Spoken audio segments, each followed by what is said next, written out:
کیا انہیں معلوم نہیں کہ جو کوئی اللہ اور اس کے رسول کا مقابلہ کرتا ہے اس کے لیے جہنم کی آگ ہے جس میں وہ ہمیشہ رہے گا، یہ بہت بڑی رسوائی ہے۔ منافقوں کو یہ خوف لاحق رہتا ہے کہ کہیں ان کے خلاف مسلمانوں پر کوئی ایسی صورت نازل نہ ہو جائے جو ان کے دلوں کے راز کو فاش کر دے۔ ان سے کہہ دیجئے تم استہزاء کیے جاؤ، اللہ یقیناً وہ راز فاش کرنے والا ہے جس کا تمہیں ڈر ہے۔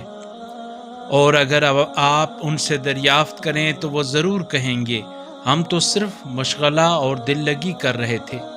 کہہ دیجئے کیا تم اللہ اور اس کی آیات اور اس کے رسول کا مذاق اڑا رہے تھے؟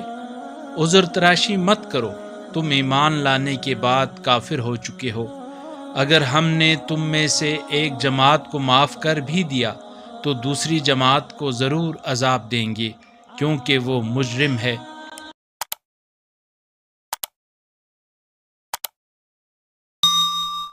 اللہ نور السماوات والارض، اللہ آسمانوں اور زمین کا نور ہے۔